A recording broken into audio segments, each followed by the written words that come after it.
Hello everyone, welcome back to my channel और a brand new video. So आज हम पढ़ने वाले हैं क्लास 8 साइंस का chapter 2 which is microorganisms friend and फो।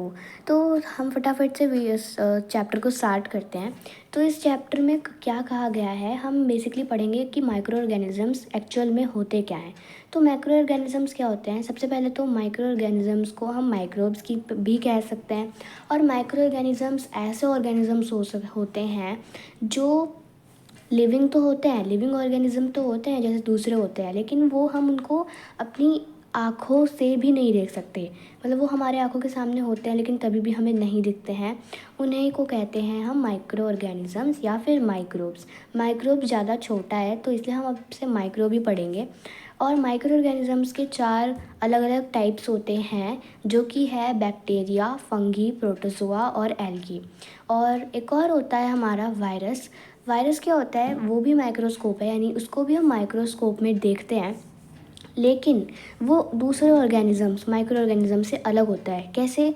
क्योंकि देखो, जो वायरस होता है ना, जब तक उसे कोई ऐसी लिविंग ऑर्गेनिज्म दूसरी बॉडी नहीं मिल जाती कि वो उसमें जाकर वो ज़िंदा हो जाता है। यस, जब तक उस वायरस को कोई जैसे मान लो कोई ह्यूमन है, ठीक है, मान लो कोई डॉग है, और उस मतलब एक वायरस जो है, जब तक वो उसकी बॉडी में नहीं घुसेगा तब तक वो ऐसे ही मरा होगा। लेकिन जब वो उस होस्ट कोई भी ऑर्गेनिज्म लिविंग ऑर्गेनिजम्स की बॉडी में घुसता है तो वो ज़िंदा हो जाता है और उनको बहुत अलग अलग टाइप्स की बीमारियाँ हो जाती है अगर हमें वायरस घुस जाता है तो।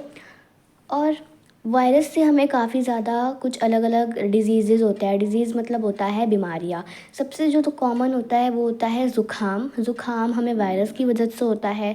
इन्फ्लुएंज़ा, फ्लू और जो भी मोस्ट कफ्स होते हैं ये भी वायरस से होते हैं। और अगर हम कुछ सीरियस बीमारियों की बात करें तो जैसे कि पोलियो है ना, चिकन पॉक्स, ये सब भी वायरस से होते हैं। और डिजीज़ बीमारियाँ जैसे कि डायजेंट्री, मलेरिया, ये सब होते हैं प्रोटोज़ोआ से। हाँ, हमने ऊपर पढ़ा था बैक्टीरिया, फंगी, प्रोटोज़ोआ, एल्गी, ये सब किसके ग्रुप्स हैं? माइक्रो ऑर्गेनिजम्स के। ठीक है। और जो हमारा जो टाइफॉइड, ट्यूबरक्लोसिस होता है, ये भी ये सब जो होता है वो बैक्टीरिया से होता है। तो आई होप आपको अब समझ आ गया होगा कि कैसे अलग अलग टाइप्स के जो माइक्रो ऑर्गेनिजम्स होते हैं वो अलग अलग बीमारियां हमें करते हैं। और यहाँ पर कुछ एग्जांपल्स हैं। बैक्टीरिया कुछ ऐसे दिखा रखा है, कुछ है ना, ट्यूब्स की शेप में होता है ये। और एग्जांपल है एल्गे के, फर्स्ट है क्लैमाइडोमोनास और दूसरा है स्पायरोगायरा। सेकंड फिगर 2.3 में प्रोटोजोआ है जिसके एग्जांपल है अमीबा और पैरामीशियम। ये जो पैरामीशियम वो एक चप्पल की साइज़ की तरह है, तो आप इसको ऐसे याद कर सकते हो कि जो चप्पल की साइज़ होती है, मतलब जो चप्पल की शेप जो होती है, इसका मतलब वो पैरामीशियम है क्योंकि वो ऐसी ही शेप की लग रही है। नेक्स्ट आता है हमारा फंगी। फंगी में 3 टाइप के एग्जाम्पल दे रखे हैं। पहला है ब्रेड मोल्ड, पेनिसिलम और third one is Aspergillus. Now अब हम बात करते हैं फ्रेंडली माइक्रो ऑर्गेनिजम्स। देखो, हमने जो ऊपर पढ़ा था फ्रेंड एंड फो, इसका मतलब क्या है? फ्रेंड मतलब होता है कि हमारा दोस्त, जैसे कि आपका बेस्ट फ्रेंड, और फो मतलब कि आपका कोई दुश्मन। ठीक है। तो माइक्रो ऑर्गेनिजम्स 2 टाइप के होते हैं। कुछ कुछ होते हैं हमारे फ्रेंड्स, कुछ कुछ हमारी मदद करते हैं, और कुछ कुछ ऐसे होते हैं जो हम मतलब हमारे दुश्मन होते हैं, हमको बीमार कर देते हैं या इन्वायरमेंट को नुकसान पहुंचाते हैं। वैसे इन्वायरमेंट को तो नहीं, हमें ही नुकसान पहुंचाते हैं। तो फ्रेंडली माइक्रो ऑर्गेनिजम्स आखिरकार करते क्या हैं? तो पहला वो क्या करते हैं, वो यूज़ करे जाते हैं। जो आप भी दही खाते हो, ब्रेड खाते हो, केक वगैरह, इन सबको बनाने में हम इन माइक्रो ऑर्गेनिजम्स का यूज़ करते हैं। और माइक्रो ऑर्गेनिजम्स को तो हम अल्कोहल बनाने में भी यूज़ करते हैं। और सेकंड है हमारा सॉइल फर्टिलिटी। आपने देखा होगा, हमने फर्स्ट चैप्टर में पढ़ा है कि जो अर्थवॉर्म्स होते हैं या कुछ कुछ बैक्टीरिया मैन्योर बनाने के लिए क्या काम आता है, कि हम कुछ है खाद बनाने के लिए क्या करते हैं, जो भी कचरा होता है ऑर्गेनिक वेस्ट जैसे कि चाय पत्ती, फल, सब्जियां वगैरह, उनको अगर हम मिट्टी में डाल देते हैं और अगर हम कुछ महीनों बाद या कुछ दिन बाद देखते हैं तो वो हमारी खाद बन जाती है, क्योंकि वो डिकम्पोज हो जाती है बाय सम ऑर्गेनिजम्स। तो वो ऑर्गेनिजम्स क्या करते हैं, सॉइल की फर्टिलिटी को बढ़ाते हैं, उसको खाद बनाते हैं, उस वेस्ट को। और फिर हमारा जो फील्ड होता है, फिर हम उस मैन्योर को डालते हैं। उससे क्या होता है, हमारे जो प्लांट्स हैं वो न्यूट्रिएंट से भरे रहते हैं। नेक्स्ट हमारा आता है making of curd and bread. हम कर्ड्स और ब्रेड बनाते हैं कैसे? एक ऑर्गेनिज्म का नाम है यहाँ पर जो कि है लैक्टोबैसिलस। ये क्या करता है, दही बनाने में हेल्प करता है। आपने देखा होगा कि जो मम्मियाँ होती हैं वो गर्म दूध में जो मतलब कुछ 1 चम्मच या आधा चम्मच दही डालती है और फिर वो अगले दिन जो है वो एकदम पूरा दही बन जाता है। ऐसा कैसे मैजिक हो सकता है? तो क्या होता है, उसमें एक माइक्रो ऑर्गेनिजम्स होता है जो कि होता है लैक्टोबैसिलस। लैक्टोबैसिलस क्या करता है, दही में होता है और फिर वो अपने आप को ना मल्टीप्लाई करता है। देखो यहाँ पर एक टॉपिक है, where do microorganism live. और ऐसा इसमें क्या है, क्योंकि जो माइक्रो ऑर्गेनिजम्स होते हैं ना वो अलग अलग क्लाइमेट में रहते हैं। कुछ कुछ बहुत ज़्यादा ठंडे क्लाइमेट में रह सकते हैं, कुछ कुछ गर्म क्लाइमेट में रहते हैं, है ना। तो इसीलिए जो लैक्टोबैसिलस होगा वो किस में रहेगा, गर्म क्लाइमेट में, क्योंकि दूध तो गर्म होता है।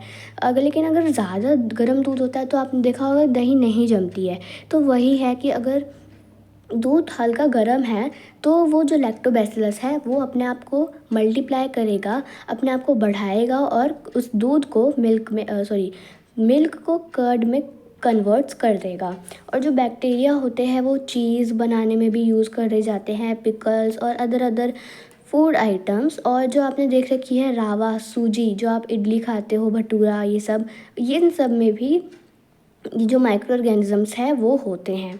अब bacteria and yeast are also helpful for fermentation of rice, idlis and dosa batter. अब ये क्या होता है, एक आता है ईस्ट। क्या होता है कि आपको यहाँ पर एक एक्टिविटी रखी है, यहाँ पर ले रखा है मैदा और उसमें डाल रखा है ईस्ट पाउडर। ईस्ट पाउडर एक टाइप का एक ऐसा चीज़ होता है जो उसको फैला देता है। अगर आप मैदे में ईस्ट पाउडर डालते हो तो आप कुछ टाइम बाद देखते हो कि वो जो है एकदम फूला फूला जैसा हो जाता है। जो ये ईस्ट है ना वो हमारे केक को फुलाने में हेल्प करता है। तो जो ईस्ट होता है वो रिप्रोड्यूस करता है रैपिडली, बहुत जल्दी से ही रिप्रोड्यूस करता है, कार्बन डाइऑक्साइड प्रोड्यूस करता है ड्यूरिंग रेस्पिरेशन, और बहुत सारे बबल्स ऑफ गैस जो है वो बन जाते हैं डो में, आपने देखा होगा उसका, और वो वॉल्यूम भी उसका इंक्रीज़ करता है। ये this is the basis of the use of east in the baking industry for making breads, pastries and cakes. ये किस लिए होता है, आप बेकिंग इंडस्ट्री में ब्रेड्स, पेस्ट्री, केक्स देखा होगा, वहाँ पर ये यूज़ होता है। अब हम बात करते हैं commercial use of micro organisms की, यानी कि हम माइक्रो ऑर्गेनिजम्स के कमर्शियल यूज़ में भी करते हैं। मतलब कि हम इस टॉपिक में पढ़ेंगे जो माइक्रो ऑर्गेनिजम्स होते हैं वो बहुत ज़्यादा लार्ज स्केल में अल्कोहल बनाने के लिए यूज़ करे जाते हैं, या अल्कोहल या फिर वाइन और या फिर एसिटिक एसिड यानी कि विनेगर, इन तीनों चीज़ों को बनाने के लिए जो माइक्रो ऑर्गेनिज़म है ये को हम डालते हैं, उससे बनाए जाते हैं ये 3 चीज़ें। अब ये जो ईस्ट है वो यूज़ करा जाता है इन्हीं कमर्शियल प्रोडक्शन को बनाने के लिए, और for this purpose east is grown on natural sugar. अब ईस्ट कहाँ ग्रो होता है, ईस्ट ग्रो होता है नेचुरल शुगर्स में जो कि प्रेजेंट इन ग्रेन्स जैसे कि barley, wheat, rice, crushed fruit juices etcetera. Fermentation क्या होता है, बहुत सारे बच्चे यही सोच रहे होंगे व्हाट इज़ फर्मेंटेशन। तो फर्मेंटेशन क्या होता है, the process of conversion of sugar into alcohol is known as fermentation. यानी शुगर को अल्कोहल में बनाने का जो ये प्रोसेस होता है इसे कहते हैं फर्मेंटेशन। और यहाँ पर एक साइंटिस्ट का नाम है लुइस पास्चर, इन्होंने डिस्कवर करा था ये फर्मेंटेशन 1857 में। अब ये जो स्मेल होती है वो अल्कोहल की ये शुगर्स में कन्वर्ट कर देती है, मतलब this is the smell of alcohol as sugar has been converted into alcohol by yeast. क्योंकि शुगर में हम जब ईस्ट डालते हैं तो क्या होता है, हमारा जो शुगर है वो अल्कोहल में कन्वर्ट हो जाता है। नेक्स्ट है medical use of micro organisms, यानी कि हम माइक्रो ऑर्गेनिजम्स को मेडिसिन की तरह भी यूज़ करते हैं। कैसे, जब भी आप बीमार पड़ते हो तो डॉक्टर क्या करता है, आपको कोई भी एंटीबायोटिक्स की टैबलेट देते हैं या कुछ कैप्सूल देते हैं या तो इंजेक्शन लगाते हैं जैसे कि पेनिसिलिन। अब ये सारे एंटीबायोटिक्स हैं, ये किसका सोर्स है, कहाँ से आते हैं, माइक्रो ऑर्गेनिज्म से।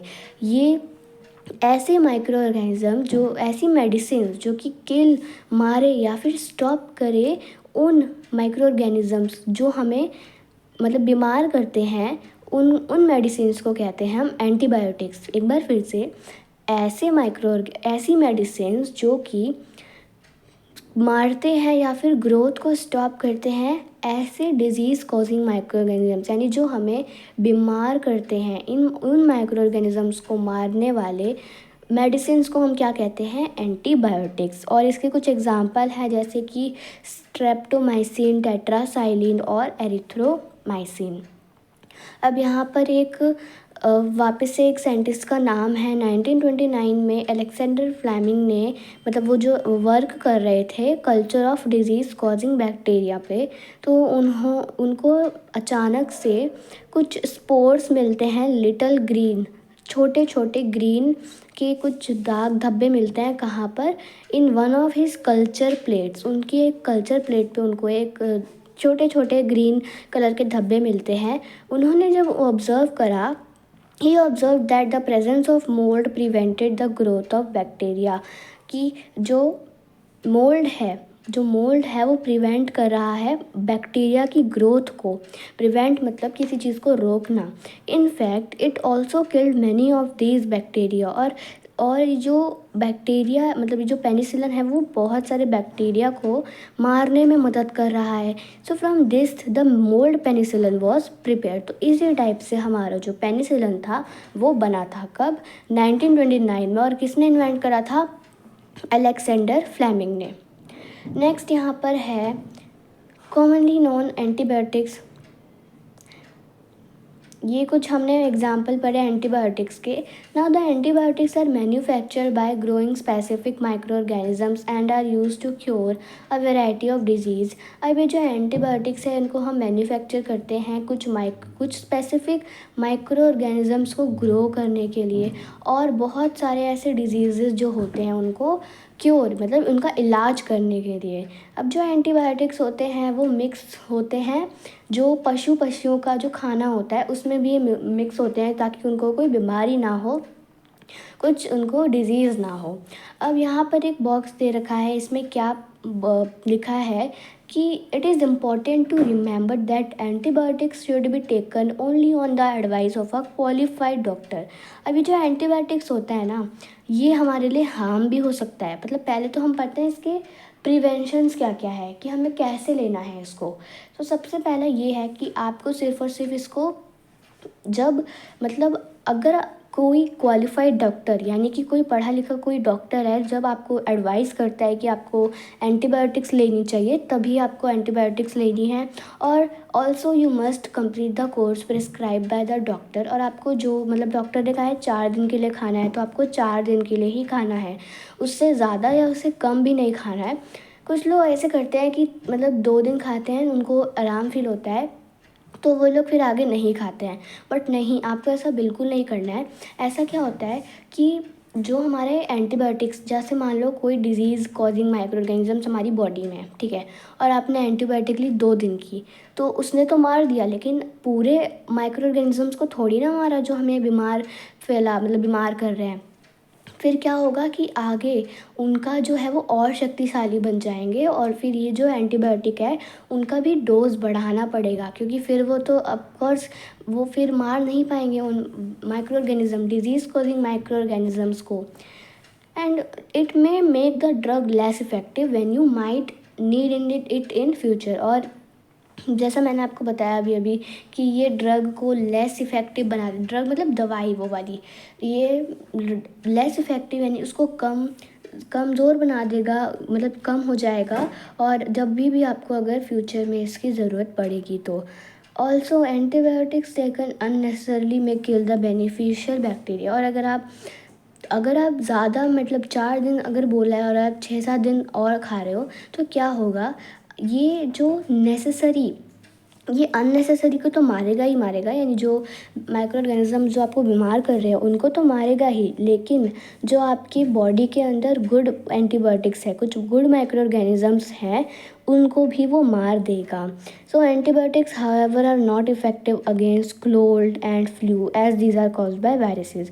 अब जो एंटीबायोटिक्स होते हैं वो जो ज़ुकाम होता है, कोल्ड और फ्लू को नहीं मार सकते हैं। क्यों? क्योंकि वो वायरस से कॉज होते हैं और वायरस नहीं कर सकता, एंटीबायोटिक्स उसको नहीं मार सकता।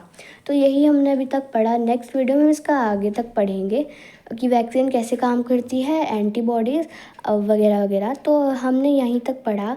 आई होप आपको ये वीडियो पसंद आई होगी। तो अगर आपको ये वीडियो पसंद आई है तो मेक श्योर आप इस वीडियो को लाइक करना, मेरे चैनल को सब्सक्राइब करना। अब मैं आपसे मिलूँगी नेक्स्ट वीडियो में। Till then take care and bye bye.